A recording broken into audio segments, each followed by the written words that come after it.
Weird what you did right there, dude. Hello and welcome again to Pankration Philosophy, where we have weird hand signals. But yep, here's another episode coming at you. Once again, we're wrestling with life's mysteries. I'm your host, Pocholo Cruz. Co-host, Scott McDonald. But when did I become co-host? What is a co-host? Well, if you're a co-host and then I'm a co-host, we have two hosts. Yeah. Because when you introduce yourself as the host, I feel like you're like imposing yourself over me. You two have to fight each other. I don't want to fight him right now. He's getting ready for it. He'll fuck me up. No. So. Anyway, that's an interesting shirt you got there, Scott. What's on it? That's the Women's Protection Unit, the YPJ.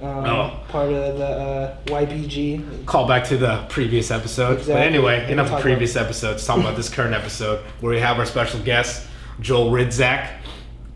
And you know who's not joining us? Our intern who just left the room. Yeah. But anyway, let's just continue. First, thanks for joining us, Joel. Mm-hmm. Yeah. So this has just been an exploration of people's martial arts journeys. Mm-hmm. I mean, we all know each other's journey, but we want you to tell the audience. So, how did you get started on your martial arts?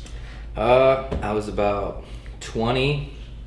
Got back from 1 year college in Montana, and everyone was huge. They were all like raising barns, mm-hmm. fighting people, or like riding bulls.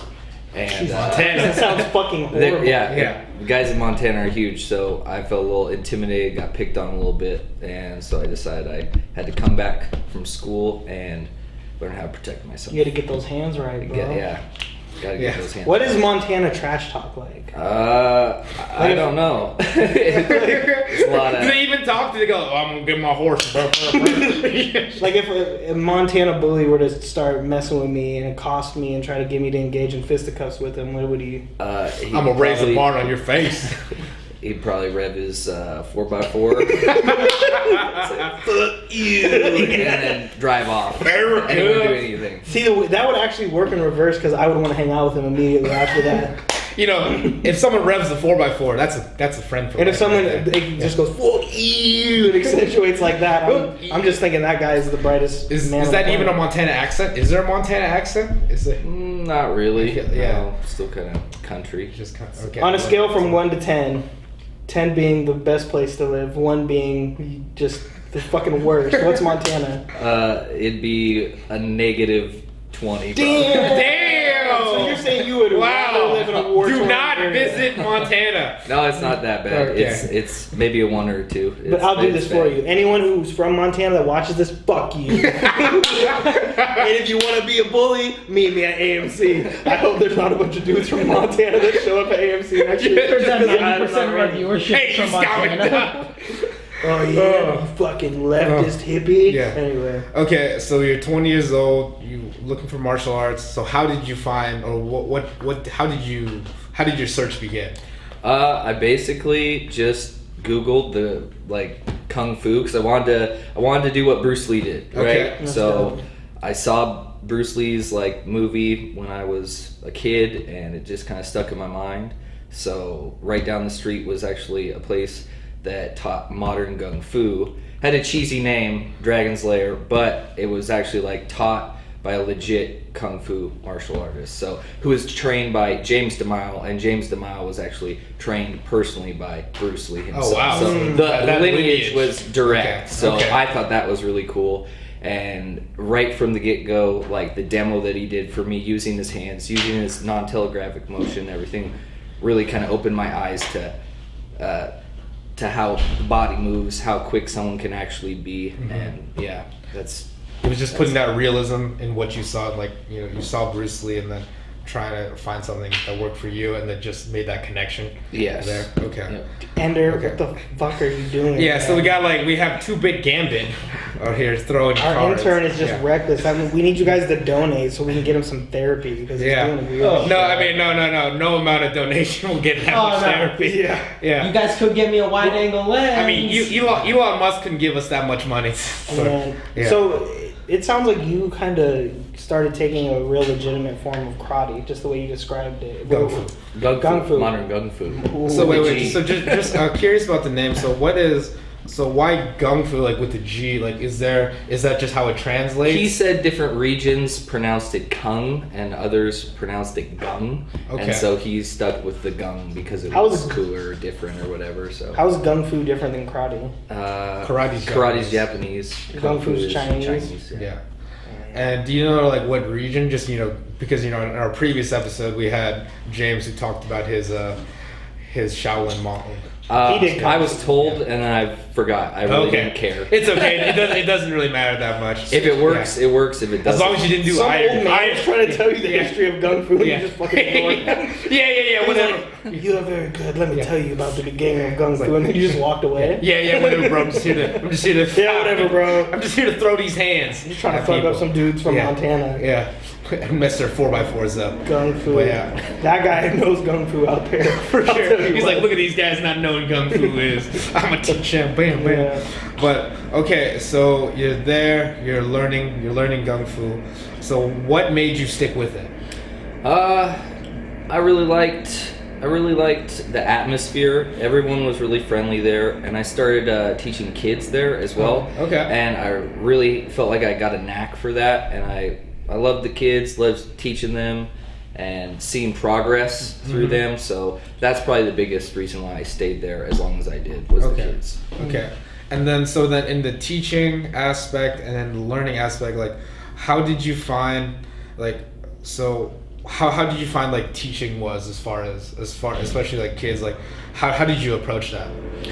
I sucked at first, just like with everything you do. Yeah. But I tried to emulate my instructor. Okay. Just copy his sayings, copy like the things and the training regimens that he put the kids through, and kind of took it from there and added little parts of myself from then on. So just taking what you learned, just pretty much putting it out like with your own spin and your own light from there. Okay, so that's the learning and then the teaching. So how did fighting start for you then? I think I saw Vanderlei Silva on a highlight reel on the internet. Yeah. And it was like the axe murder, and it showed him like foot stomping people. Somebody, and like just going crazy berserker on people. I'm like, damn, that is fucking awesome. And you were like, that guy definitely does gung fu. Now this is the gung fu I want. Yeah, that guy's a savage. And I always I fought a lot when I was a kid. I had to go to like anger management, like from elementary school all the way up until high school. Like I was getting in lots of fights, and I just kind of like had it deep in my soul to begin with. Wait, you had a chip on your shoulder? Yes. What? Wait, Joe Ritz? Yeah.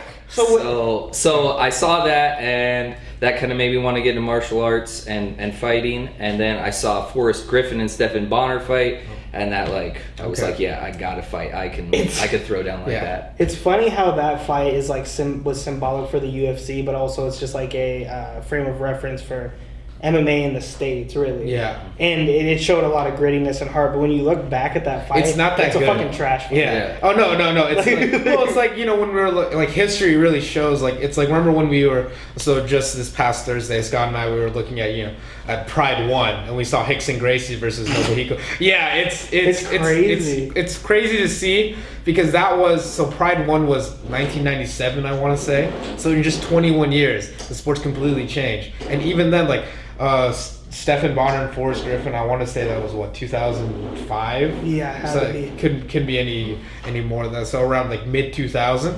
And think about how fights look now compared to that, and it's vastly changed. What about what? So that's the thing that we need to kind of touch on.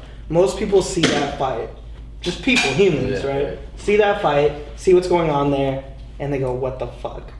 They're like, "That is awful. That is." And then McCain comes in and barbaric. Stop fighting, and the people have these reactions. Your reaction's a little bit different, and you're like, I want to do that. Yeah, I want to do that. Why? I don't know. It's just something deep inside me. I guess I was angry, chip on my shoulder, people making fun of me, always kind of, I don't know, thinking they're better than me or something. I saw it and I was like, I can do that. That's the other thing too.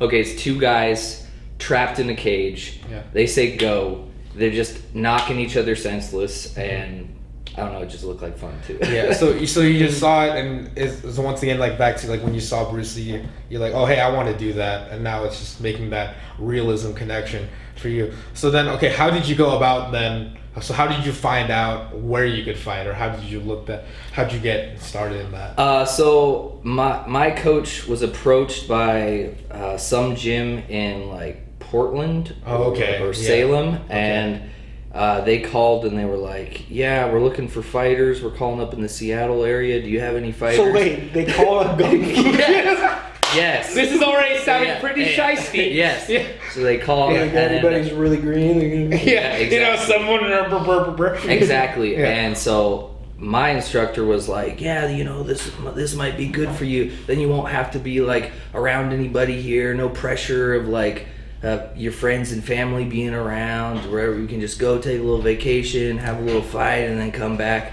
I said, you know what? Maybe you're right. Maybe that taking the pressure off. What I didn't know, which is so obvious now, that I was getting fucking sandbagged hard. Yeah. They said, oh yeah, I only had one getting fight. Set up. Yeah. But he had Muay Thai, and he probably had a few street fights. Like the guy knew how to throw a punch. Like he was way better. He was not great. I want to back up a little bit. What's your is it sensei or instructor? What was his job? Sifu. Yeah. What was his job outside of the gym?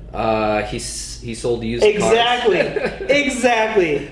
That sounded like a used car salesman way to pitch. We're gonna go on a little vacation and get a little fight and it'll be good. What can I do to get? What can I do to get? I would have been like, what does that guy do? He's either an attorney, doubt it, or he's a used car salesman. Yeah. Because that is. I can get you in this fight right now. Yeah. It wasn't smart. I ended up driving down to Salem, Oregon, and with him.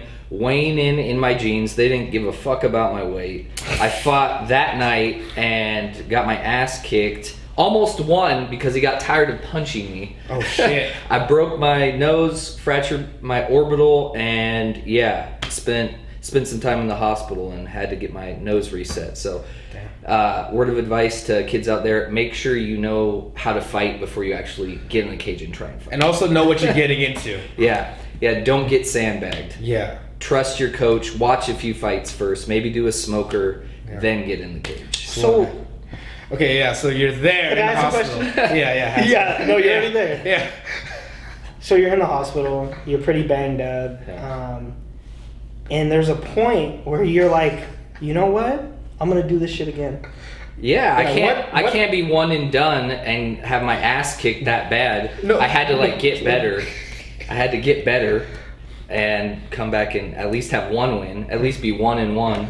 And that right there is why I fucking respect you, is because that internal thing, that subjective thing, that it's really abstract. Whatever it is. I can't be a loser. Yeah. I can't.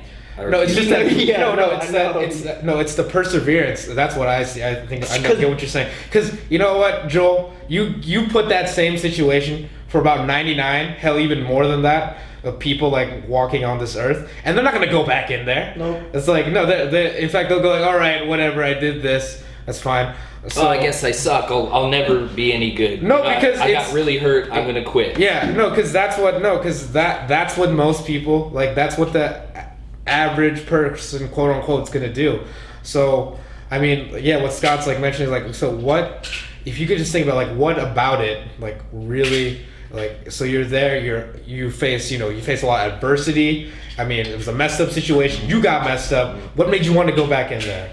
Yeah. Well, the fact, like I said, I couldn't end with a losing record, and it's just something that I wanted to continue to pursue. I knew I wasn't a black belt. I wasn't like an expert martial artist, so I still had room to grow there. And I just wanted to have that feeling of like getting a submission or knocking somebody out, or like I've never had that feeling before. Like you beat kids up on the playground, it's not the same thing. You know, you get in a scuffle, recess teacher breaks it up, whatever. It's pretty fun though. It is. But so that's it. I just wanted that feeling of success. All that hard work. Like people don't realize how much preparation goes into a fight. Even a shitty, mediocre amateur fight, it takes a lot of work. So I wanted to see some success from all that work. And actually I did my second fight up at Axe. Oh, okay. Matt Hume was actually the referee. So that was pretty cool. This guy, Brandon Thorne from Charlie's Combat Club, was there with Flat Top, aka Phoenix Jones. And they were looking at me, laughing at me, like, oh man, you're gonna kick this guy's ass, all this stuff. Just totally trying to punk me out. And I guess he was from the streets. He was like a blood or something like that. Anyways, they're all talking shit. I get into the ring, and I hear all his homies saying fuck him up, we from the streets, blood, show him what we do, we from the streets. And then they call out his name, and they're just like, yeah, we from the streets, blood. And then they call out my name, and I just had enough of all the eyeballing, the shit talking, and so I just fucking screamed. Top of my lungs, just quiet. And then everybody was quiet, holy shit. And then he saw that I wasn't fucking around, I was crazy. I was gonna die in there. He saw that shit, and he was like, oh damn. And so, ding, bell goes off. We get in there. We start throwing a little bit. He takes me down because it's Charlie's. They're really good at takedowns. I have no wrestling, no grappling. He's not or a blood. anything. Bloods would never fucking. He would have shot the fair one with you the whole time if he was really banging. He hits me a little bit. I get back up, and he starts chasing me, trying to take me down again. Boom! I hit him with 3 solid uppercuts. He keeps trying to take me down. I grab the ropes. Good man. Matt didn't call it or anything. I stuffed his tape Matt down. fucks with the crib. He does not like the blood. So I grab the rope, stuff the takedown, get a guillotine choke, boom. Wow. Done deal. Submitted him in the first round a minute. Damn. So all that shit talk, all that stuff didn't mean anything because I fucking choked him out. Joel Ridzak doesn't fuck around. Yeah, no, he doesn't. All the glitz and glam and all the shit talking. Yeah. Wait, so Joel, you got into guillotine. Did you ever train any grappling before? Very minimal. I had repped out some guillotines, repped out some arm bars, watched a few YouTube videos Uriah Faber showing how he does a guillotine, and that's it. And I fucking got So in there. you just went in there just with your gung fu and your YouTube knowledge of guillotines, and you fucked him up in the first round. Yes. That is awesome. Gung Fu, guillotine video, blood gang. Who wins? Damn, even this guy trained at Charlie's, one of the best gyms in Washington. And it's that fucking fire that. It's just that you refuse to be fazed by shit. Yeah. And that's impressive. So, what happened after that? What? I got a trophy. I had some beers, and it was an awesome night. But then, as far as fighting after that, I think my next fight was another guy from Charlie's. I swear to God, almost all my fights. This dude's next fight was about to be Charlie. He's someone finish this little motherfucker. All Charlie's Combat guys, and I beat every single one of them. The only one that did beat me was Billy Walker, who I fought, who you fought as well, and he's a tough son of a bitch. Jesus. And I came back later to rematch him for a title, towards the end of my amateur career, if you want to call it that, and beat him unanimous. So yeah, you whipped that ass. I was there. I was in the corner smiling. I was like, yeah, Billy. Yeah, get him. But anyway, let's flash back to the third fight. Okay, third fight. I forget his name. Some guy from Charlie's. Anyways, my stand-up, I'm I don't know. I feel like it was kind of taekwondo-ish, hoppy. It wasn't fluid. It wasn't fluid. My footwork kind of sucked. It was very choppy. But I was just trying to stay away and not get taken down and not really get hit too much. Trying to keep your distance. Keep my distance. Establish the jab. Establish some kicks. And then I ended up knocking him down with a head kick. I think in the first round. He was. If I would have just left him there, they probably would have called the fight. Yeah. But I got on top of him and tried to finish him off, and that kind of woke him back up. He stood back up, and we went the distance in the fight. But I knocked him down again with another head kick and some punches, and it was just he was all fucked up after that fight. But that was my third fight. So that was your third fight. Okay. And you're still at Dragon's Lair? Still just gung fu and YouTube. Yes. Yep. Just 100% fucking hard, dude. That's what you guys need to That understand. That's Yeah. what most of fighting is. Like, Yeah. if you don't have heart, you're not going to go far in fighting. No, I know. You're not going to be able to push Yeah. yourself. You're not going to be driven. I must not have heart because I couldn't. I think a lot. I'm like, if I would have got my ass whooped like that in my first fight, I remember when you told me this a long time ago, I was like, man, I probably would have been like, well, hey, time to go play some basketball. Yeah. I just got to be honest because I feel like for me, it was just there was a lot of just good, not easy fights until I had easy fights until I got to Demetrius, and even my second.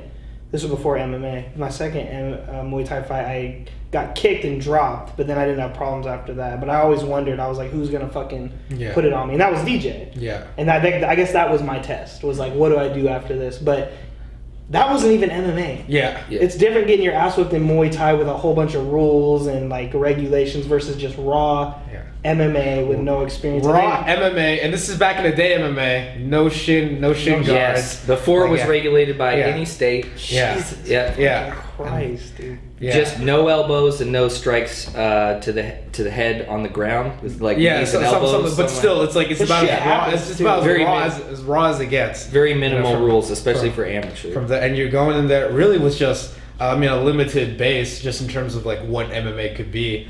All right. Just fucking gung fu punches. Yeah. So okay, so then I really wish Yeah. I would have started at AMC from the get go. Yeah. I really wish I would have. But Okay, whatever. so- C'est la vie. all right. So then for that transition there, so how did you find like AMC, or what made you make the transition to AMC? I just saw like Karos, Drew Brickenshire, because I was fighting in all these fights and I Yeah. always saw those guys winning. Yeah. You know, I saw DJ winning. Yeah. And I was like, man, these guys are fucking good. Speaking I want to of fight Drew, like that. Drew just won the featherweight title in Yeah. Boise. Yeah. After yesterday. getting his nose mashed Yes, up, but then man. he Got the rear Congrats. naked choke. Congrats, Third Drew round. Brickenshire. Yeah, still Drew. in it, man.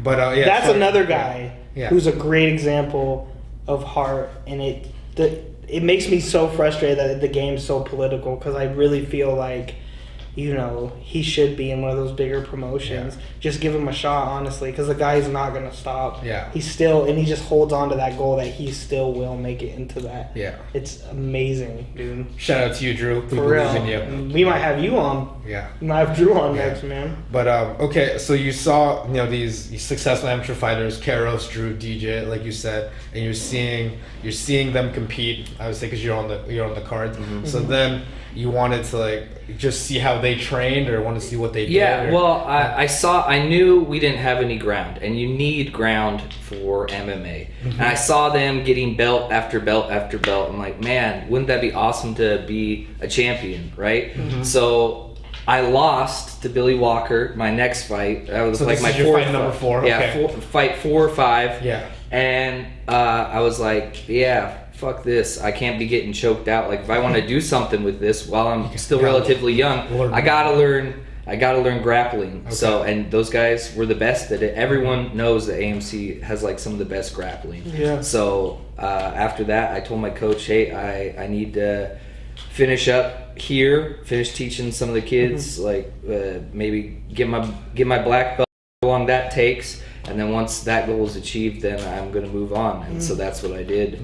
And I've been at AMC ever since. I think it's been, 7 years now? Yeah. 7 years. I was there Yeah. in 2011. Dude, your story is like the first fight. It's like you get beat up pretty bad, and you're like in the hospital. I can't be getting my ass whooped. Yeah. And then you go and fight, Yeah. and then you hit this other block where you get choked, and you're like, man, I can't get fucking choked like that. And then you just keep going. Joel, You that's have like a- to that's like a adjust. movie. You have to adjust. You have to keep getting better and find your weaknesses, and people will exploit your weaknesses. So once they do, you gotta adjust So and get better. now we always feed in the philosophical questions, right? And I've asked a couple other guests. It's like, why fighting though? Why something with so much risk, and even at the amateur level, so little reward? Like, why do this activity? Why not just do martial arts recreationally? Teach kids like. Why go in and put yourself in those type of situations over Because and over? I got to again? challenge myself and prove to myself, and also, it's silly, but prove to other people that I'm worth something. That like I can do something that's very hard that they can't do. You could run a marathon. Right? Yeah, but But this you is could do this it. is like the ultimate. You know, it's marathon runners aren't aren't risking their lives. Mm-hmm. I mean, well, maybe a few of them sometimes. But no one's like punching a marathon. You're right. runner. Right. Basketball. Until now. Until now, MMA marathon coming to you, 2020. You see me, Ridzek, the unchallenged champion. Yeah, guys, just watch out for the Boston Marathon. I'm here there on a Segway, just punching people. Or like, why not even get wrapped up in a job? And I know you have a really interesting job. We'll get to that later. But like, why? That's just kind of. I think people who don't understand the sport, still, it's just kind of like, why do this? Mm-hmm. I don't know. It's my passion. You're just a warrior, man. I mean, that's how I see it. Right. You know, people have like this, idea in their head of like what a fighter is, or like what a person who has, who wants to put themselves like in those kind of scenarios, and they have an image. But I mean, really, I've seen a lot of fighters, throughout the years. We all have, but Joel, like you are pretty much, if I want to like point out to somebody, okay, what's a fighter, what's a warrior look like? That's you, man. Oh. Like it's true. Like there's no other, like, I mean, just knowing your story, and also just seeing it firsthand too. Just like you can't deny that. You can't deny it. Yeah. I think it also has to do with like, on some level, like agency, right? And so what I mean is like, you've had, and I come from a similar space too, you have these interactions where people are either testing you, or what they're trying to do is strip away your personal agency. Either they're verbally attacking you, or they're threatening you physically. So instead of shying away from it and maybe taking the longer route, you're like, no, I'm not going to run away from confrontation. So what is an activity, and I might be putting some values on your experience, but it's just my observation. You're putting yourself in this activity that is super confrontational. It's incredibly scary.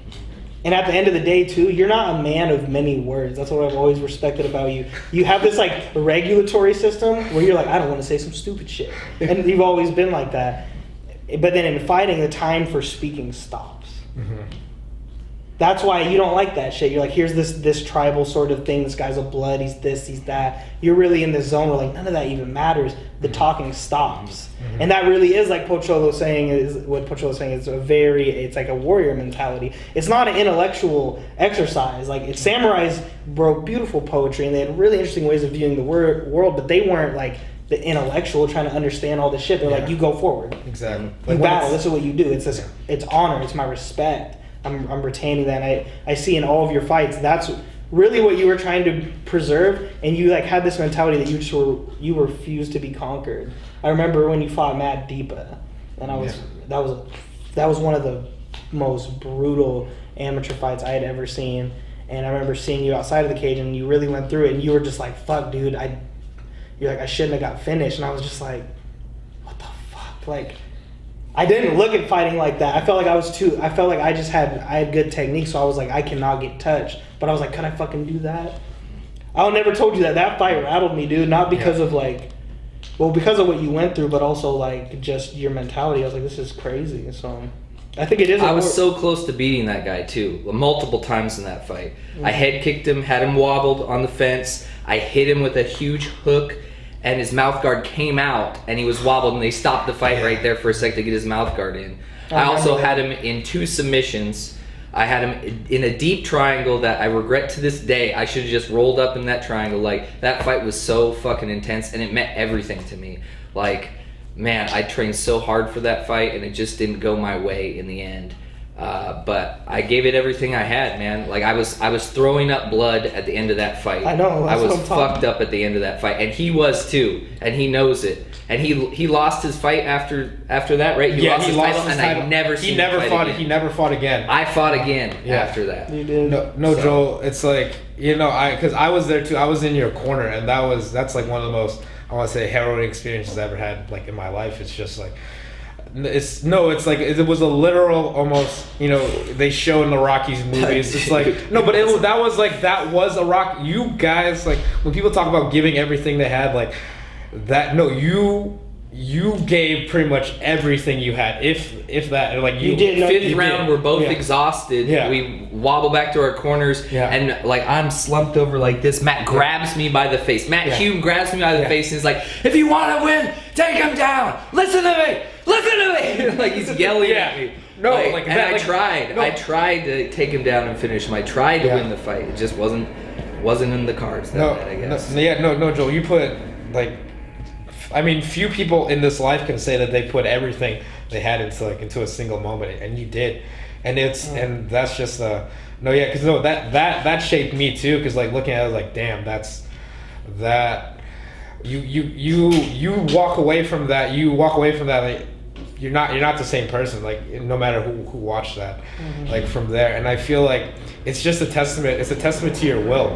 And it's like, outcomes are outcomes, but at the end of the day, it's like you can look back and you can say, oh, maybe I should have done this, maybe I should have done that. But what you did do is that you put yourself there and you were willing to see it to the end. And most people will not do that.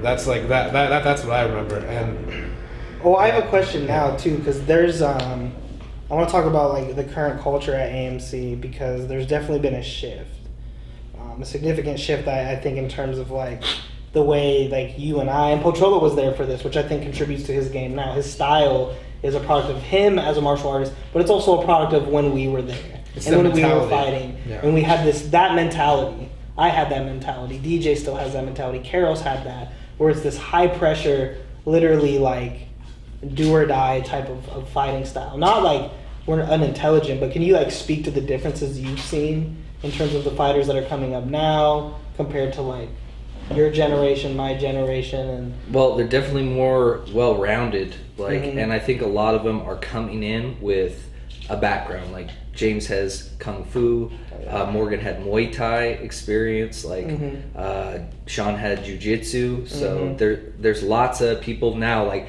heading to AMC, I feel like, and they're starting their amateur career, and they already had years of martial arts experience. So they had the skills and stuff. I didn't have that. I had a little bit of Kung Fu, but it's not like real fighting. And that's your observation, but I'm trying to actually get at. What's your mindset? I'm trying to get at a particular mindset that I feel isn't present in the fighters now. Yeah, and that's not. I'm not saying it's a bad or a good thing. It's probably a more intelligent approach. Yeah. But all the things you just described in the way that you fought, just your story, I think what Scott's getting at. What is your mind? What's your mindset when you get into? I don't know. I'm ready to fucking die in there. I did not give a fuck. This is a silly amateur fight, and but I don't know. It meant the world to me, and it meant risking your life. It's silly. No, I know, but that's. But I understand that. Maybe not. Their mindset is it's more of a sport. And I think all those guys now fight better than I can ever fight. Like, they're super good. And they're getting better too, which is crazy. They're getting better all the time. I train with them. It's awesome to see them getting better. But I don't know. It's not silly though. Like the way you put it, it's in terms of like the way I look at that mindset, and because me, I'm getting to be a fossil as well.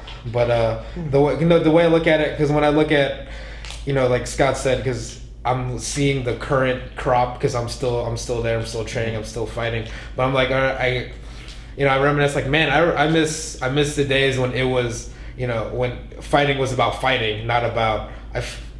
Me personally, I feel it's not just about the fighting anymore. It's about the fighting, and it's about other things like popularity and other shit. And it's whatever. Right. But I just don't.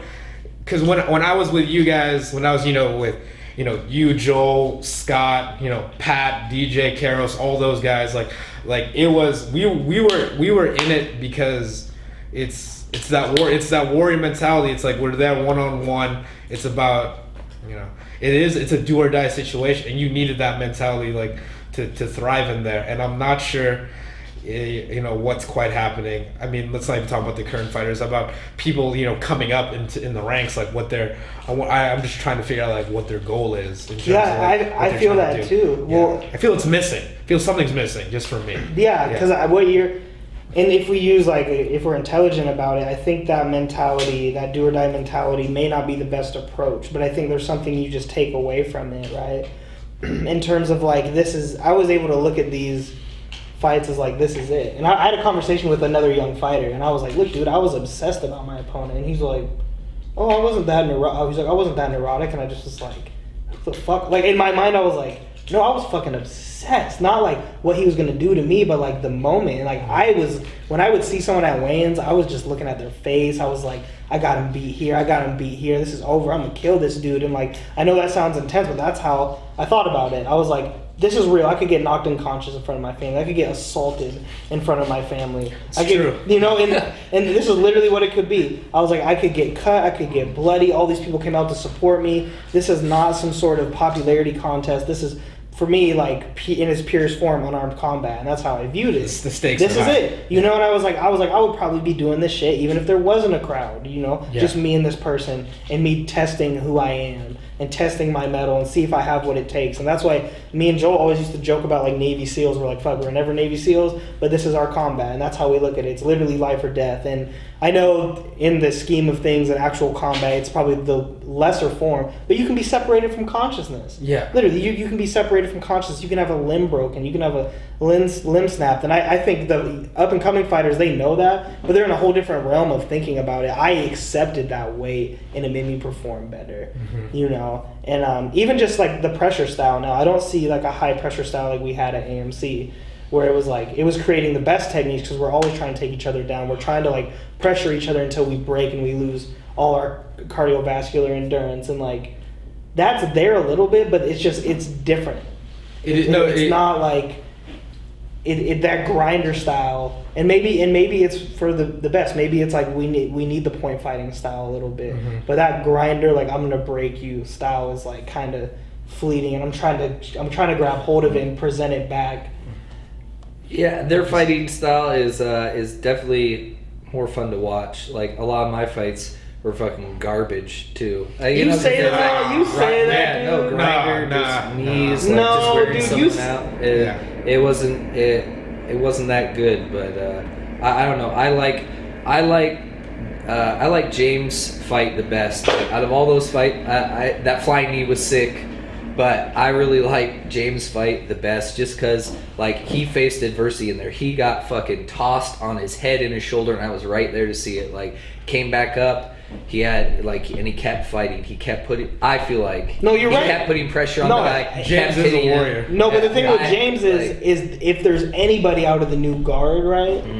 James has that, and so that's what, both. Like, that's why I'm so hopeful for him in his career, and I hope it blossoms. And I told him this. It's like he was so open-minded. He hears us when we speak to him in that. And don't discredit your fucking fights, dude, because some of those fights I still think about to this day. And before I came on here and spoke with you, I had to reflect on like all the just wars you had been in. Yeah, man. And it's because it's a workmanship effort. Like, not everyone respected like Pat Healy's style, right? Yeah. I did. Pat Healy was a high pressure fighter. Even think about Khabib. There's really nothing that glamorous about Khabib. Khabib's a fucking grinder, though. Yeah. I love those guys because in the third and fourth round, that's when we shine. Yeah. That's when you shine because you're listening for that deep breath. You're listening for that sigh, and then it's over. That's different than coming out and touch, go. Yeah. Like, I don't look, honestly, I'm not a fan of the McGregor style. It's beautiful and it's fun to watch, but I like the Diaz brothers, bro. I'm going to put my fucking hands on you, bro. You're going to feel this. I like that. Gritty.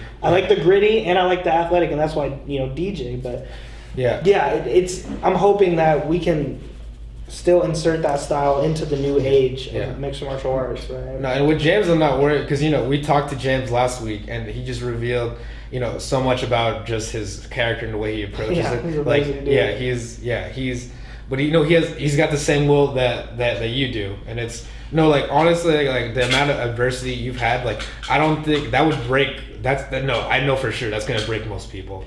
It's like from your first fight to like all your fights, like that second fight with Fullwood when Fullwood cracked you. It's like that's still one of the loudest shots I ever heard. Like in terms of, like in just live, I was like, damn. I was like, fuck. I don't like. And then the to get cut and then to come back and then to. I feel like most of my fights, if not all of them, I was always the underdog. I was always fighting up in skill level. I was never maybe like one or two times out of my 12 fights was like fairly evenly matched. I was always fighting up. Like they always had more ground experience or a few more fights than I did or something, Yeah. So. Dude, or your fight against Lyndon Harai, I always remember that too. He was, an aggressive wrestler. Like, kept taking you down, and then it's just like in the third round, Trevor's like, the most anime I ever heard him like yelling at you to throw combinations, and you broke him, man. Like there's no other way than putting it. Like he couldn't handle like your pressure. Like you stuffed his takedown. You were putting hands on him, and then you choked him out, and then he couldn't handle that. And then I remember Charlie even talking like to you afterwards. He goes like, Lyndon just came like at the end of the second. He came like, Coach, I'm done. I don't have anything left. And he didn't want to go out there, but he did, and it showed that he didn't have anything for you. But yeah, sorry, Scott. What were you gonna say? Well, yeah, because now I kind of want to. Because I feel that just kind of it's inherently human to feel attached to your fighting style, and to just see someone overcome obstacles in their personal life, but in the ring and the cage too. Like I'm drawn to your style, just who you are as a person, and I think we express ourselves when we fight. But I know me and you have talked about the cost of being in those wars, and I know that you don't know for sure what went on, dude, but there's been a cost in your life because of that style, and I mean, you can talk about it if you want, or share it, but what has that, and also, so that's the first thing, but what's the fucking transition been like? Because I know you were working when you were fighting, but there's a transition out of that mode. So I'm asking about the cost, the kind of the struggles, and then like the transition out. Really sad time, like when you just kind of figure out that you're just not quite good enough. And maybe I would have been like if I would have stuck with it, but it was a crossroads in my life where I had to choose staying in the shipyards and maybe make it professionally, which is a huge risk because you can get hurt. You might have to do 10, 15 more amateur fights before you even turn pro at AMC and start making some money. That's just such a long, hard road. Or I could take this opportunity and go commercial and just keep going on with my welding and make way more money than I probably ever would fighting. So I had to make that tough decision, stop fighting for a little bit, and focus on my welding career. Mm-hmm. So yeah, it was really sad to just kind of, I don't know, I feel like it's giving up, It's not, I know, bro. But like, it's just a realization that you're just not up to snuff. You're just not quite good enough, and you have to get a real job and kind of stop living your dream, I guess. But yeah, that's pretty much it in a nutshell. I'm glad I made that decision. I'm glad I didn't take any more damage. I won my last fight, but it just wasn't the fight that I thought it could be. And then like also just inside, like that fire wasn't burning as strong anymore. That's a big part of it too. It's like when you've kind of lost that fire, you should probably stop. If it's not in your heart anymore, it's not in your heart. You can't really change that. So I had to just stop fighting and focus on my welding career and all the opportunities that it afforded me. Yeah. Well, when you speak about that fire, I think when you talk about it that way, making that decision, then I think that's the right decision, because I felt the reason that you stopped fighting is that you understood in yourself that you're unable to put out the same kind of performance that you did before, because especially you're such a spirited and like fiery fighter, hyper competitive. Exactly. Because that's you as a person, like Scott said, like that's your style, that's your expression, and your expression showed in fights. That's who you are as a person, and you realize that no, I'm not you. You can't put forth an honest effort that you yourself could accept, and you'd rather not do that, because that would be, if anything, that'd be going against like what you represent as far as like putting out 100% of your character. That's super honest. That's hard for people to accept. That's hard honest. That's to choose to not to do something is just as hard as choosing to do something, especially in terms of like what we're talking about here, that honest kind of reflection. Because a lot of people, they like to hide the truth, because the truth is hard to accept. And I feel like you've always like been able to look at that head on and like see you just wanted you're able to make the hard choice, you know.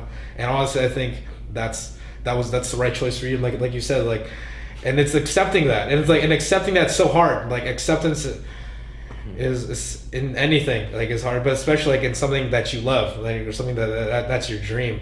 A lot of people, I mean, if anything, you would be hiding to keep trying to pursue it, knowing that you're not going to get there. If anything, that's not honest representation of what you want to do. So that is how, like, and that takes a lot of courage and a lot of, perseverance still. Yeah. And yeah, it's crazy too, because I said this to someone at James' fight. I was like, being professional is a luxury. Yes. It's a complete and utter luxury. I mean, and I'm not saying it's not like a unearned privilege, right?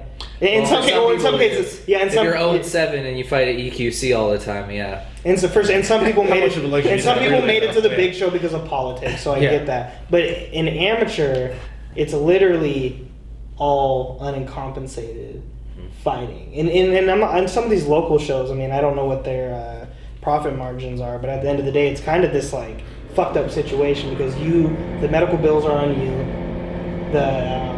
the time you spend time in it, you're actually paying to be at your gym, all those things. And so it's just interesting. You literally have to be in it because you love doing it, you know. Yeah.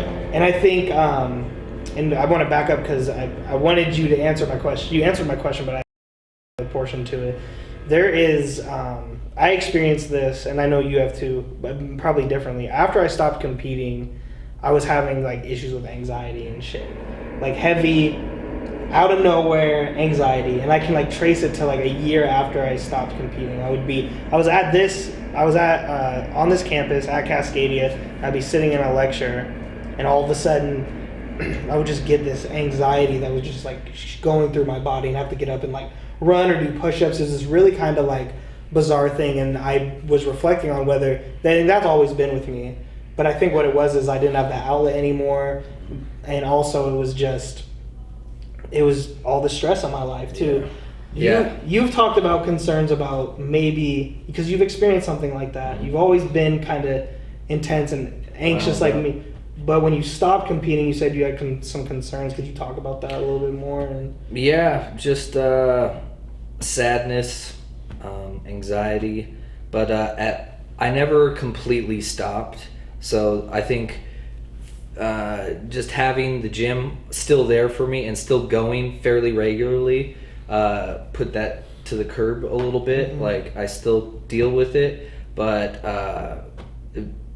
since I still kind of kept training, still kind of progressing, it wasn't as bad as I think it could have been if I had done what you did and just dipped out, did something completely different, because like you're saying, you have all this excess energy that you need to burn off, and then when you don't have that outlet of the gym and the camaraderie of the gym too, I think that really can snowball on you. You get crazy. Yeah, you get a little crazy. So especially when we're so used to training 5-6 days a week, and then on our own on top of that, doing conditioning and stuff like that, that's a lot of energy every single week of your life. And then just to go cold turkey, or virtually cold turkey, is just a big shift in your personal life, and like, I don't know, physically too, your body, it's hard for your body to handle, I think. So I don't know, I just I got through it, got some help, and I feel a whole lot better now. Thank God for the gym and you guys and my other friends out there. So yeah. Do you ever think that those symptoms though, and I know these are deep questions, but I mean, you're not obligated to answer them, but do you think that your fighting style and the damage you took in the fights, do you think that contributed to probably it? Oh yeah, I probably lost 5 years off my life. I'll probably have some sort of Alzheimer's when I'm older, or I don't know, that's just what I was willing to accept, and I'll probably have to accept in the future. It kind of sucks. My memory is definitely not as good as it was in my 20s when I started martial arts. So yeah, that's just what I have to deal with now, I guess. And then now it's like you set me up for this next question, and I just think it's important for people who watch this to like hear your answer, and I want to hear it too, because I've gone through similar shit, dude. Honestly, like the whole memory thing you just said, like I managed to stay on the dean's list here at UW Bothell, and honestly I don't know how I did it, because my memory, especially when I stopped competing, was just fucking shot, and I already have like ADHD and stuff like that. But it was, I feel, and I didn't take a lot of damage in my fights, but I still got cracked. There was times when... Well, all that damage you take leading up to the fight, too. No one accounts for that. Right. No, and we trained stupid. Like, Matt will tell you, DJ will tell you, like, everybody will say, like, we trained too hard. Me and you were going way too hard in the ring. Like, every time we sparred. I remember, like, getting done with the first warm-up round, like, really, like, already, like, dripping sweat, like, red face, like, panting, because we just had a hard round with each other, and DJ just looks at me and starts laughing, because he knows what's happening, you know? And that was me and you every fucking time. Yeah. Every week, twice a week, Me and you for years. You were like my main training partner. You add up all that damage on top of any fight damage you take, that's quite a beating for anybody. Yeah. I feel like, and that train damage like sneaks up on you because you don't count it. He's like, oh well, it's just that. But yeah, no, it's true, and I remember that as well. But now these new guys, they're training smarter. We're all training smarter now too, so that's definitely gonna help out their careers and their brains. So I'm happy that the attitude has kind of changed in the gym, or maybe it's just that we stopped being so fucking crazy. I don't know. Well, no, but that's the thing, because it's like how much. I think that was just, especially like, you know, you two are very, you know, are just intense, you know, people that's just that you just happen like both of you guys just clash. But I mean, I felt that too, like when I sparred against you guys would, you know, turn it up on me, but I had to like return it from there. Honestly, that's what fucking made me so gritty though, dude. Yeah. Well, I mean, and it's like you can. Here's the thing. Some people, like, yeah, I understand longevity and things like that, but I think honestly too, there's another perception. People don't know, they don't like that intensity. I'm just gonna be real at the same time, like, because I mean, there'd be all sorts. Like, if people are critiquing me because I'm training and injuring myself, that's a fair critique because I'm not mindful. Mm-hmm. But if it's just my fighting style that I am intense and I do have pressure, but I'm not hurting anybody, and yet you're still critical. It's something about it. Yeah. You know, and I think that I don't regret. Honestly, I regret not listening more to like DJ and resting and things like that, but I don't regret having that mentality. I just don't. Mentality? Yeah, I don't, because I feel like I was more than prepared for those fights, man. Oh, yeah. The only reason I could take 2 years off and come back and win outside of athletic ability and win an amateur fight against an undefeated amateur fighter is because of that fucking mentality. Because I didn't accept shit. I said, fuck ring rust. I said, I work too hard. I go through too much shit in here, and I needed that, right? And it may not have been the most intelligent, it may not have been, but I mean, I'm like you, Joel. Like, I feel like there may be some shit down the line that I'll run into. Even though I didn't take a whole lot of, like, in my actual fights, I took very little damage. I just was too dominant. But I feel like there's just signs. That's a good problem to have. I know. Too dominant. Yeah. Too strong. But no, there's these issues that pop up where I'm like, this memory issue wasn't, and I had it, but it wasn't as bad. And it could be age, but I also think it's like, I took probably one of the hardest shots I took in my title defense at when I fought at what was it, Genesis. I fought this guy BJ San Lucas, and he almost fucking knocked me out, dude. And I remember not being right for like weeks after that. Yep. You know, and that there's nothing. I mean, the brain, it's a malleable, strong organ, but still, that should never happen. That kind of damage. That shit lasts. Everything has a cost. Yeah, and, you know, and I think about that, and that's what the newer guys have over us is like, our shit was archaic on some level.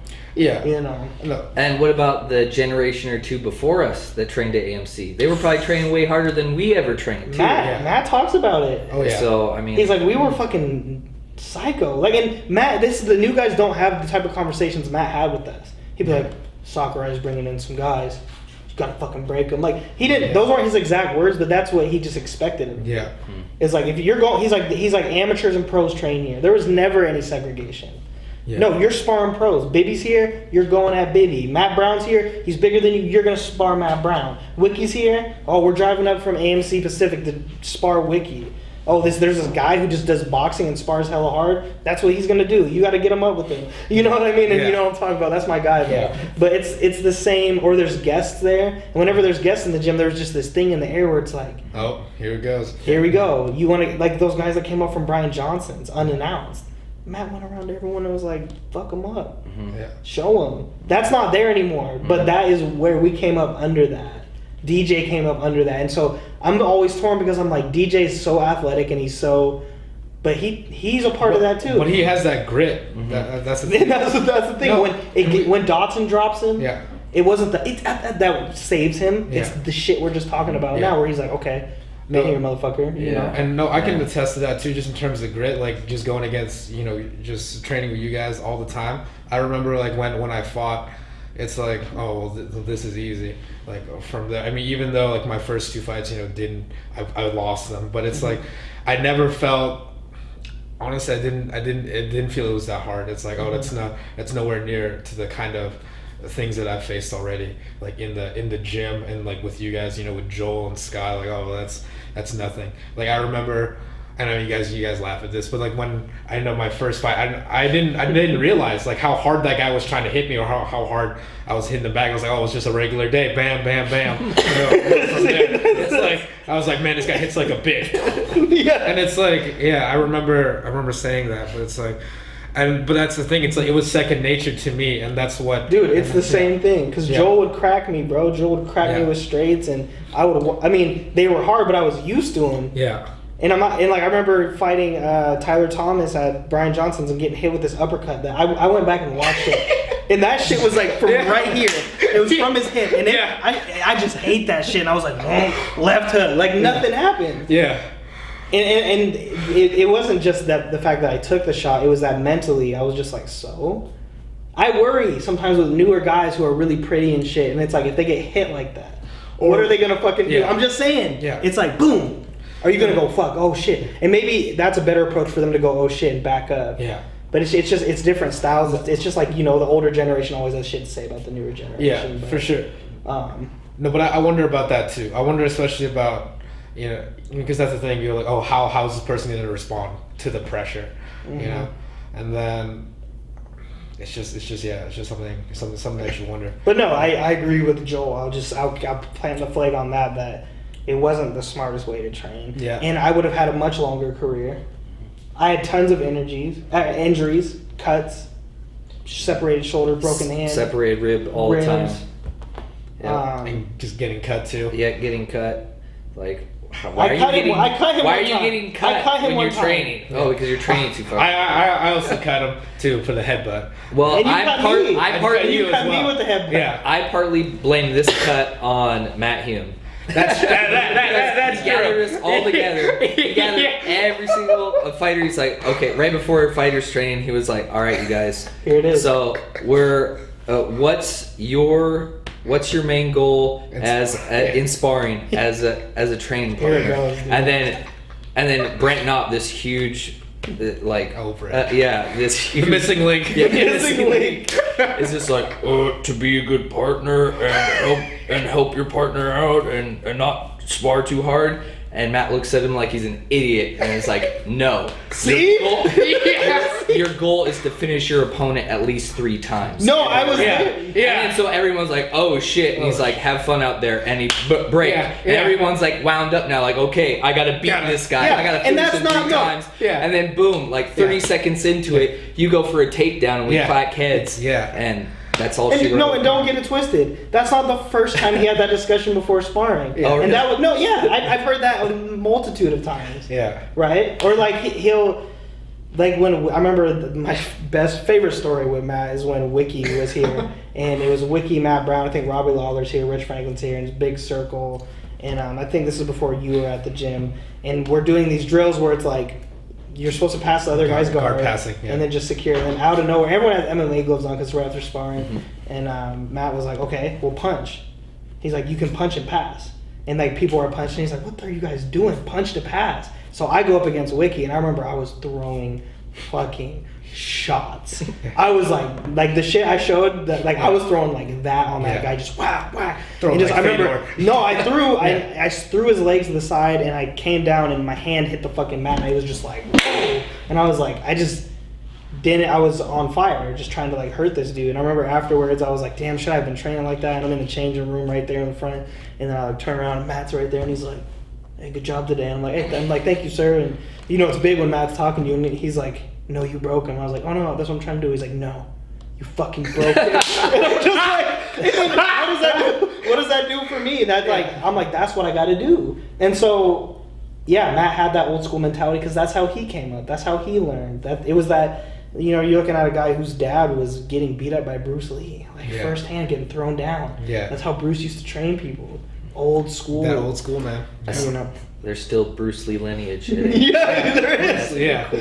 Yeah. And then Matt, So I don't know. It's not like you want to criticize the new because they're on to something, but there's still lessons to take away. I mean, I can say that because I'm there in it with the new, and I was in it with you guys, and that's just that's just how I see it. I was like, yeah, you have such an interesting perspective because like Joel pointed out, I was fucking gone. I was like, man, and I had that sadness too. I was just like waiting for fights, thinking about finances, working shitty ass retail, and being like, damn, if this shit doesn't work out, and I'm at retail in another 5 or 6 years, I'm gonna be mad at myself. Mm-hmm. So I'm gonna go get that degree while I'm still got some shit together. Yeah, no, that's smart to do because when I was doing some work up at Matt's cabin, we're talking about martial arts, obviously, all the way back and forth, and he was saying it's the same with a lot of guys. It's the same old story. They have no backup plan. Yeah. It's only one track mind. Like they have fighting and that's it. That's all they're good at, and no other investments, no other skills, anything like that. So when they can't fight anymore, they're not getting those big paychecks anymore. Then what do they have? They have brain damage and a smaller bank account, a dwindling bank account. That's about it. They got nothing to fall back on. Yeah. It's that same thing on how this. I mean, I shared this, like, I think it was on the episode with Morgan talking about that burning ladder. It's like they only have, they set fire to the ladder, but then once they need to get off of it, there's nowhere to go back. And it's crazy because there's a few guys that I have conversations with, and I feel like a dick, but I'm just like, man, the probability of you going to the level you think you're going to go. It's not being a dick, Scott. It's called telling the truth. Well, because Yeah. especially guys I'm close with who are good and, like, they ask me my opinion. I try not to give unsolicited advice, right? Let me tell you something, Scott. Yeah, you know, let me tell you about why this shit's not gonna work out. But I tell them, like, have a plan B and don't have a plan B that you despise. Go and learn something. Do something you love. Do something you want to do. Right? Understand that because you climb this ladder here, there's other things you can do. Now that doesn't mean, okay, like, not everyone can do a Shatrine and become a doctor. Well, she also went to Yale. She also went to Yale, and there's just some specific talents there. And but it's the thing. It's taking that same mindset and finding something else like to do, and that's why I think with you guys are seeing how you guys are going about your lives now. You still have that intensity, that drivenness, the fire in you. But you're doing other things, and that's still I feel that's still a warrior mentality. Well, and I'll tell you, man, because that's part of you guys. It was refined through these relationships right here, both of these, but also AMC. That fire in the fire I have, even just being a paralegal and doing this intense work, like it's still it's a different type of intensity. And sometimes I sit there and I'm like, why the fuck would I do? Like, this is horrible. Why did this happen? But then I'm like, how many times did I ask myself that during training? Mm-hmm. How many times did I go, damn, why am I, I'm exhausted? Nope. And I take breaks now. I'm better with self-care for sure. But that's good. But that's just like, wisdom from understanding, like what you can take. And not a lot of people, man, I feel like make that switch, right? What switch? The switch from like being all into this fight game and then making a switch to something that is... Especially as gracefully, honestly. Because a lot of people, really the fight game chews them up and spits them out. And they're unable to do anything afterwards. And I think it takes courage to make that switch and to understand like when to bow out. Exactly, when to bow out gracefully. And that shit's so hard, dude. Bowing out gracefully is hard. Some of the best fighters in the world still didn't do that. Muhammad Ali didn't. You know, Bob and, Sapp. Bob Sapp. Well, Bob Sapp is tapping My out. boss played football Tapping at out UW with the Bob checks. Sapp. Yeah. He played Yeah. football with Bob Sapp and just taught. He's like, man, Bob was crazy then. No, it's because but it's the same thing because like I feel like the best fighter is like it's the double-edged sword.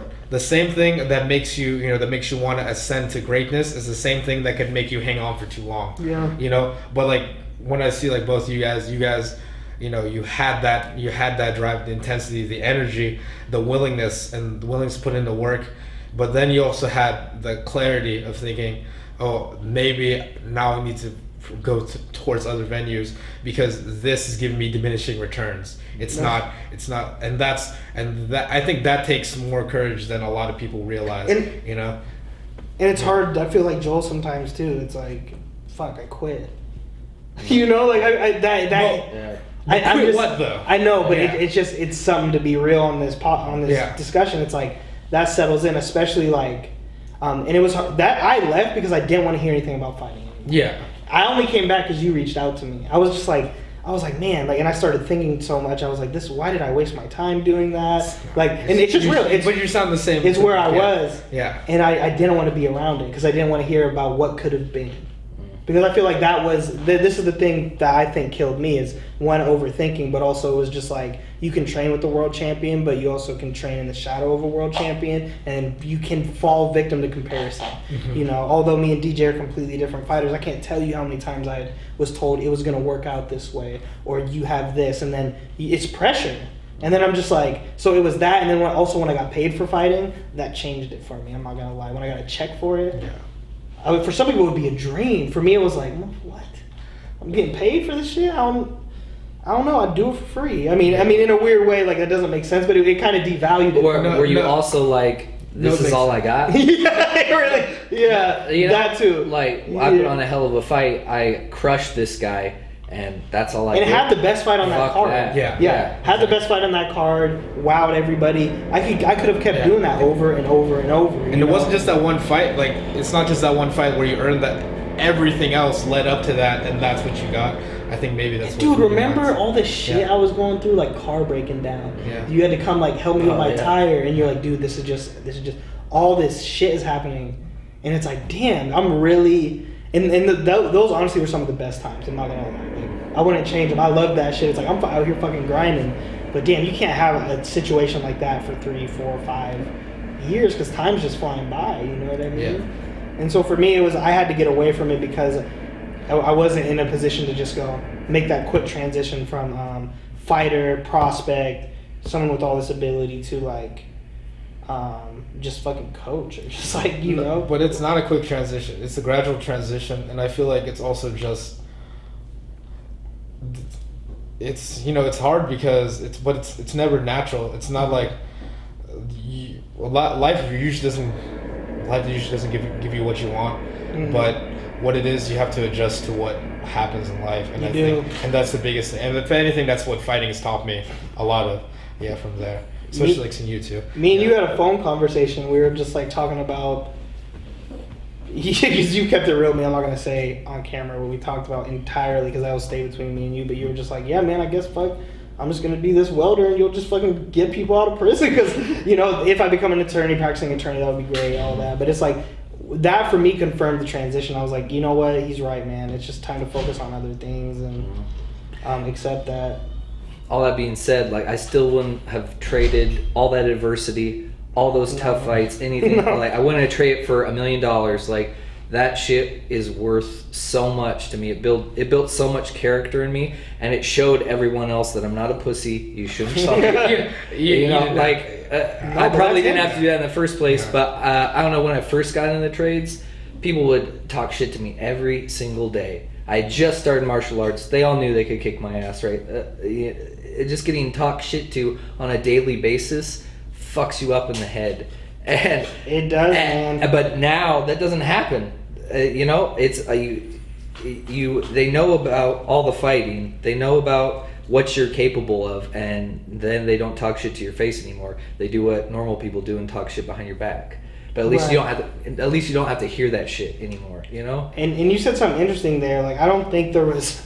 And there's bullying on all sectors of fucking all sorts of jobs life. of life, right? Yeah. shit. That's what we need to fucking teach kids, honestly. This is really the anti-bullying campaign. This is a rant. I just need to say it now. No, say it. Is okay, but the thing is it doesn't fucking prepare you for workplace bullies, things like that, or just like even being in a toxic relationship. It's like you gotta fucking assert yourself, right? And martial arts did that for me, dude. It definitely did. It just gave me like, because my story's a little different, man. I went to school in a really rough. There was a rough demographic at my school. Kids that went through a lot of shit, grew up in rough neighborhoods, like hung out with gang affiliated people, and so that blood shit and that Crip shit was real in my life, and like I inherited a lot of conflicts, and I felt powerless because I was getting jumped, robbed, all this shit because of who I hung out with, and it was they taught me how to stand up for myself, but then martial arts taught me how to be smart. Right, and really fuck somebody up, but also just how to really fuck somebody up, but be more intelligent about like conflict and when to like use your words, or when you have to throw down with somebody. But I agree with you, man. I wouldn't change my experiences in MMA just because it didn't turn out the way people thought it would, and how I thought it would. I wouldn't change it, man, because those lessons stay with me today for sure. It is a really philosophical experience if you let it be.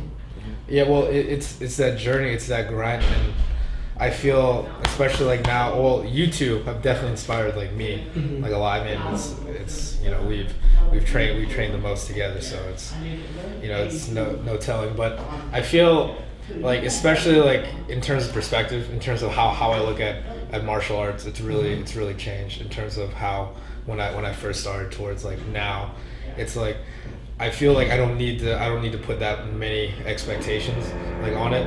I feel like I just want to.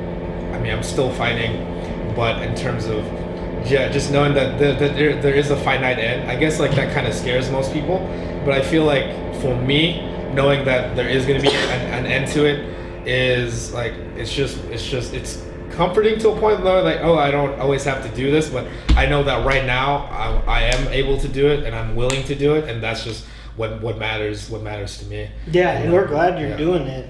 No, I'm glad. Well, I'm glad that you two are still in my lives though, because I felt like you guys gave a lot to me, and that's why I reach out to you guys. That's why I talk to you, because I felt like, because I definitely felt something. Because I was thinking about this too, like when you guys were fighting, I came up to a realization. Oh well, there's gonna come a day when you guys won't be fighting, and I didn't think about that, when I started, and then now that I was like, man, well, how am I?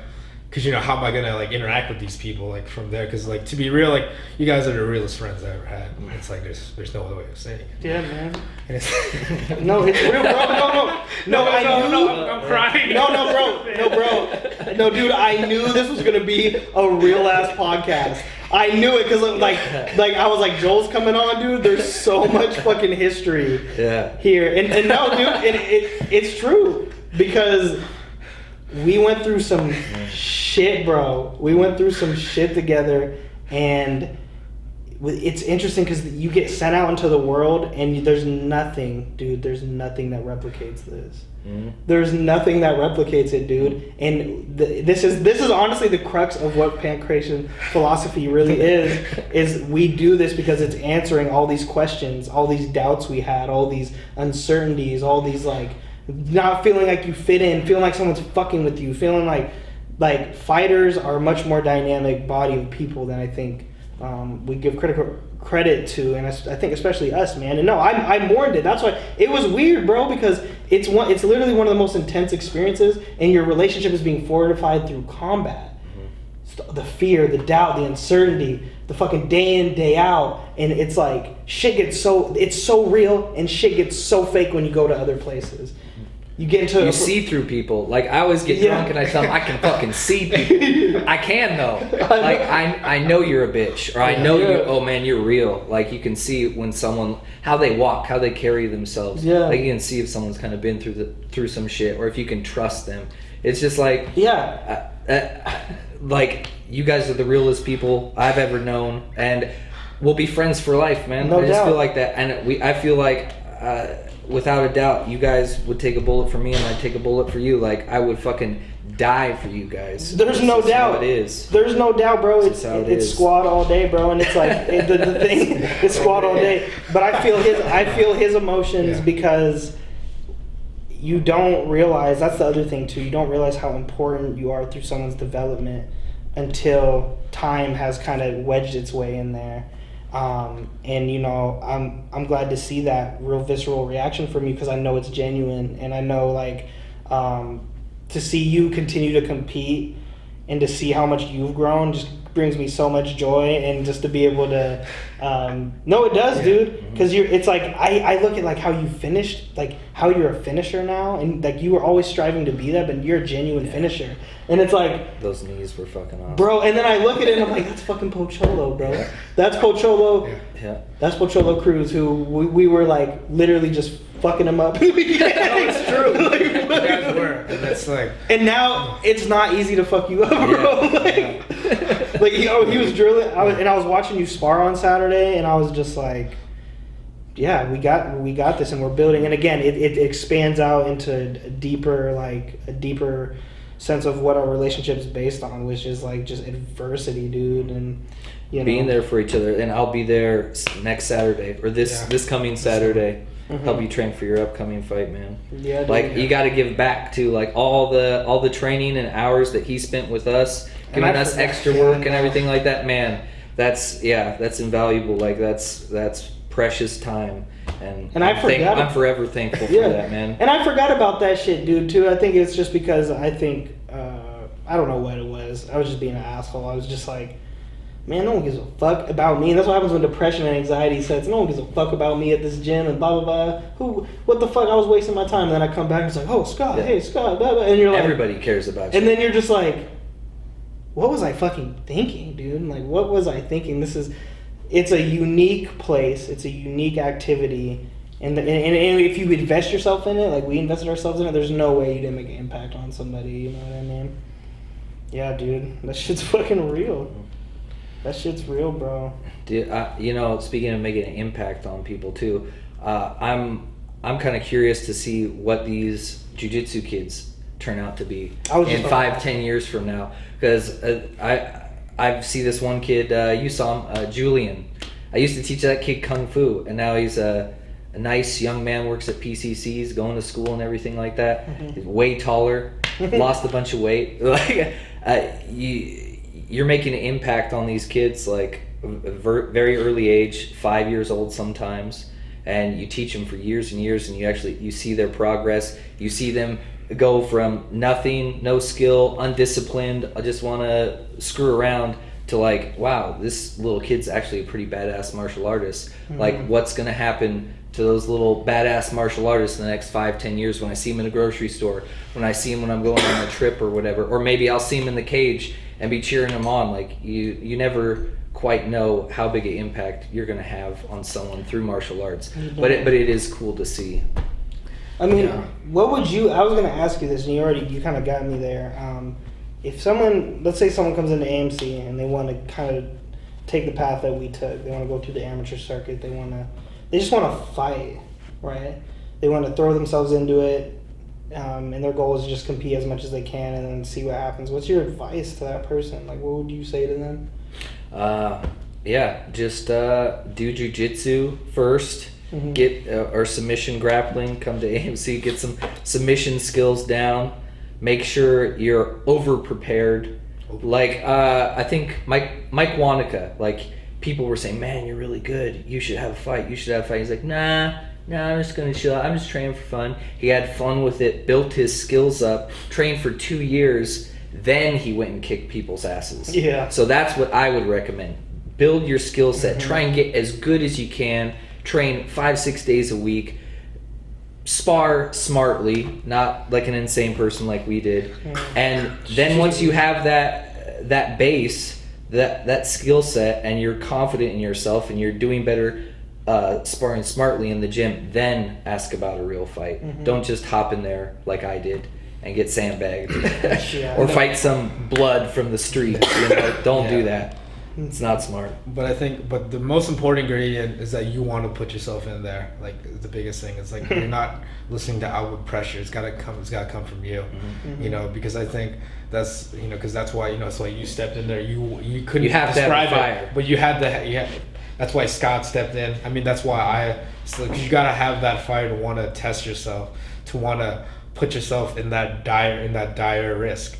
Like from there, and that's like you can have all the skill, you can have all that, but if you don't have the will to put yourself in there, then or if you're questioning it, then you shouldn't put yourself in there. I think that's the biggest thing, and I feel like that's why I think that's I think that's why, in terms of like understanding like when it is to step out and when it is to bow out gracefully is when you realize that because you guys are both still skilled martial artists, but you guys didn't have the will to put yourself like back in there, but you had the will. And I even think that should be a part of the conversation early. Yeah.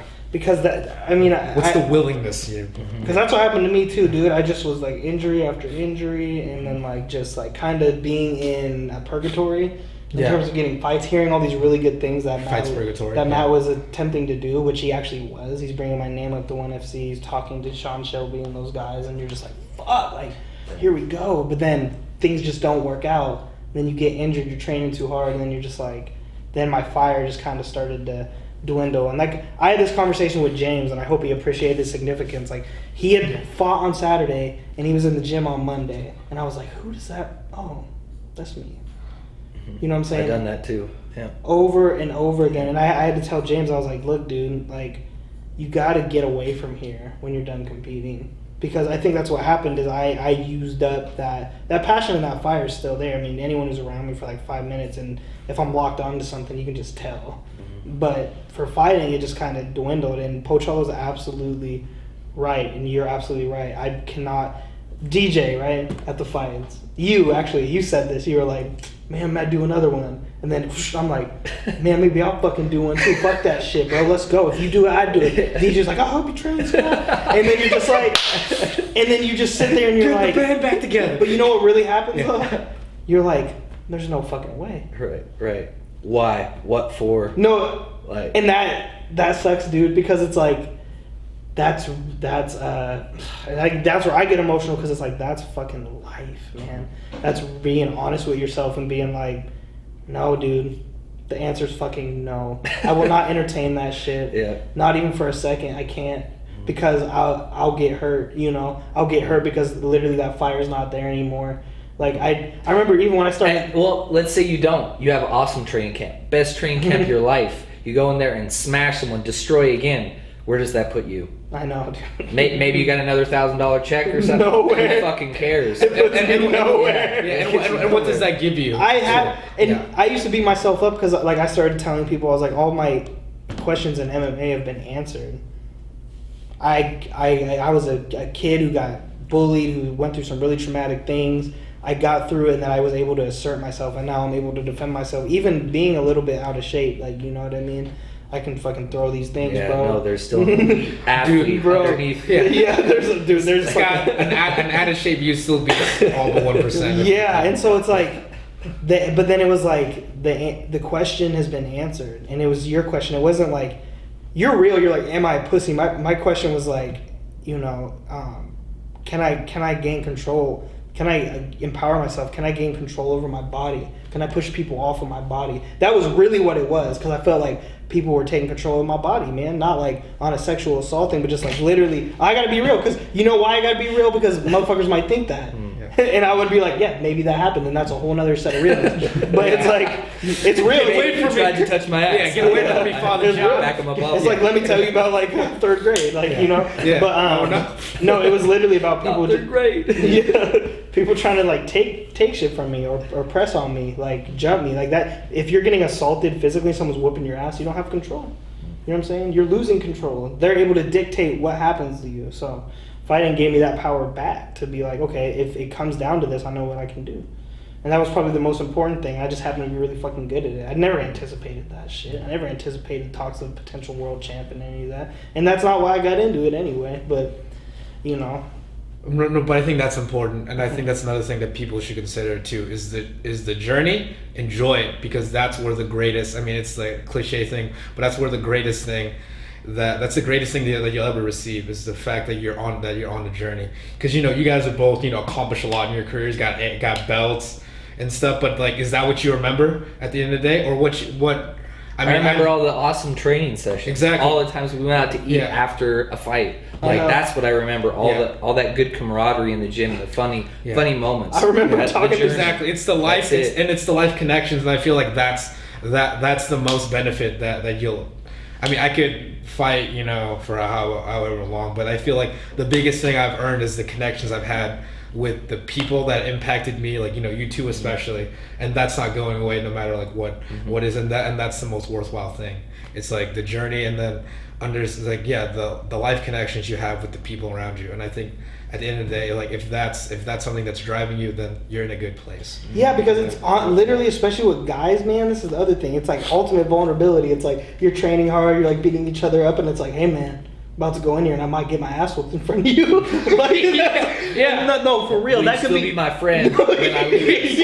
That could be if I lose. That could be the most emasculating experience, and just the threat of that, whether we acknowledge it like with the frontal lobe, like, oh yeah, that's what's going on, or subconsciously we just know it.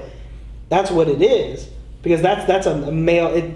On some levels, we've been conditioned to believe that's an only male thing. But it's a very male dominated. Well, in terms of like giving a fuck about losing or giving a fuck about someone being able to whip your ass, that's what it comes down to. Like it's like Kevin Hart talked about watching his dad get his ass. And he's like, I never looked at my dad the same. Yeah. You know what I mean? How about you ask Billy's dad take out the gauntlet? It's in nature. Fucking, I heard that male lions will let like the cubs bite on them and then they'll act like they're hurt because it's like that's your strength. And the same thing with little boys. Little boys punch their dad and you're like, oh, you want to know you're strong. You want to know you have what it takes. You know what I'm saying? And fuck, just risking that in a situation, it's like it's scary as fuck, dude. And the vulnerability creates a realness. You can talk about real shit. Like I'll tell you, bro. I work with attorneys, bro, and like. I have some real conversations with my boss, but when you're on the ground and you're doing shit, it's so much bullshit. It is all a game. It is all manipulation. It's all playing with words. It's far from actual, like, authenticity. Yeah. It's a fucking sick game on some levels. On some levels, it's great. Create great results for people in society, but you better not show any type of vulnerability. Yeah. Fuck. You know what I'm saying? And that's another thing. Like, how real are you willing to get if you're looking to become an amateur fighter? Because you have to get ready to like stop the bullshit life that you're living, because really that's a lot of life. I mean, as we know, well, a lot of life is there's a lot of bullshit in life. Absurdity. And a lot of people don't want to let go of that. I feel like, okay, why is it that I can't talk to most people? Because like most people don't know. Most people don't know how to be real. It's like, no, it's true. Yeah. Like that's why there's only like a few people I would like to associate myself with, because like what's the point? Like what's the point of dealing with bullshit if I don't have to? Like from there. So it's like and the hardest thing to be real with is with yourself. Yeah, it's bro. like, and that's the biggest question you have to ask. Especially if you're willing to fight, if you're willing to put yourself into anything, it's like, how far are you willing, to push yourself, and is it within you? And I feel like, I think at the end of the day, that's why we all put ourselves in that risk, because we asked ourselves that question, and we wanted to find it answered. I think we did it for a lot of the same reasons, although like, different. I know it's funny how all different life circumstances, but it all coincided to like a similar pathway. Yeah, because whatever, we got a message at some point that it's like, there was some message out there that you didn't have what it takes on some, just some, like I haven't even unpacked that, and I don't want to unpack that on a fucking podcast. I'll pay a therapist or something to do that, but I got a message. I think I got a lot of institutional messages from the education system, got a lot of institutional messages just from like the way I thought different. I was a non-traditional learner, and just like say what different type of dude and thinker, and those people in our society aren't accepted, so I felt like I wasn't like well adjusted. So the fuck, you don't feel like you belong, then you find some brand, and it's crazy because then you find another activity that's not really like acknowledged. You find a subculture, where people don't really like MMA. Like it's since it's became a profitable industry, now it's acceptable. But in the early stages, you're just saying, I want to do this for fun. Your family, I don't know. Some people maybe not if you're a wrestler or something. But my dad was like, why would you want to do that? You're gonna lose. Same thing. A lot, especially. Yeah. No, but if anything, and that's what but it's like, yeah, it's that nagging doubt and the fact that you're willing to put yourself like in the, like, you know, for me it's like, yeah, because I never quite fit in like anywhere until I found, you know, oh, there's gotta be something more real than this life I'm living. That's the way I look at it. You had the burden of being born like a philosopher, kind of like me, just questioning shit. So you're analyzing a situation, maybe a social situation or just something, you're like, this is fucking stupid. Yeah. I had those revelations in like 5th and 6th grade, and I thought it was weird. I'm like, why the fuck do I need to learn this? I want to read about history. I want to read about Malcolm X, what's going on in the world. No, Scott, sit here and do this math and don't fucking move, don't have energy, sit here and just being dictated to and just, you can't stand that. So no, there's a lot of this, like thoughtful, I call it just being a thoughtful person. And everyone's an intellectual, everyone's a philosopher, like I don't care. Like you think about the world in a certain way, but being thoughtful, there's a burden with that. Like I know you're a very thoughtful person. Like that's what like you said, like we're all wrapping it similar. up. Yeah. That's 3 minutes? Damn. I feel like we've only been talking for like Yeah. No, but that's real. And then yeah, man. Like I said, yeah, thanks, Joel. Thanks for joining us. Do you want to end with any? You have any last remarks or anything, dude? I feel like we didn't even get to like. We only scratched really the This is surface, just part one. No, it is. Oh, no, Yeah, it is. I know it is. It is. Yeah, but I don't know. Closing statement. Be nice to everybody. yeah. Train your heart out. Live your dreams. Try your best. I don't know. That's all I can really That's say. fucking dope. That's true. Yeah. Wise words. All right. Thanks. Thanks, man. Did it, guys. Damn.